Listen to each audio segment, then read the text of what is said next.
isang lumang eskwelahan na pinagmumultuhan daw ang banyo. Lalo na tuwing gabi, si Mang Tonyo ang sipag na janitor, ang laging nakakakita ng kakaibang presensya doon. Si Mang Tonyo ay mahigit 20 taon ng janitor sa paaralang sa isang elementarya.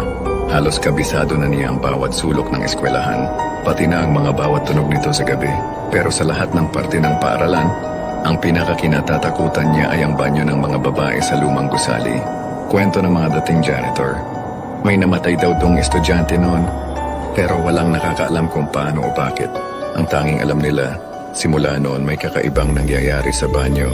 Isang gabi habang naglilinis si Mang Tonyo, narinig niya ang mahinang pag-iyak mula sa banyo ng mga babae. Nagtaka siya dahil wala nang estudyante sa oras na iyon. Dahan-dahan siyang lumapit at sumilip. Nakita niya ang isang batang babae na nakatalikod, na umiiyak. Nakasuot ito ng lumang uniforme ng eskwelahan, kupas na at parang luma. Ineng, anong ginagawa mo pa rito? Gabi na tanong ni Mang Tonyo.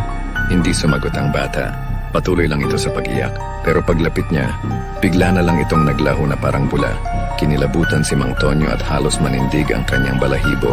Mabilis siyang lumabas ng banyo at nagmamadaling umuwi.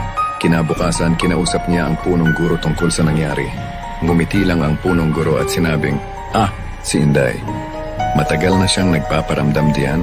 Mang Tonyo, huwag mo na lang masyadong intindihin. Wala naman siyang ginagawang masama. Lalo lang kinilabutan si Mang Tonyo sa narinig. Simula noon tuwing gabi, bago siya maglinis sa banyo ng mga babae, madalas pa rin niyang maramdaman ang lamig sa loob ng banyo, marinig ang mahinang pag-iyak, o makita ang anino ng isang bata na mabilis na nawawala, pero nasanay na rin siya. Hindi na niya ito masyadong pinapansin, basta't ginagawa lang niya ang kanyang trabaho.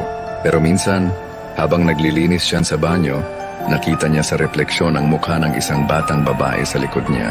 Napasigaw si Mang Tonyo at napatakbo palabas. Pagbalik niya, wala na ang bata. Hanggang ngayon, si Mang Tonyo pa rin ang janitor sa paaralan. At hanggang na ngayon si Inday, ang multo ng batang babae sa banyo, ay patuloy pa rin nagpaparamdam. Para kay Mang Tonyo, parte na sila ng isa't isa. Siya na tagapaglinis ng buhay ng mundo, at si Inday na tagapagbantay ng lihim ng banyo.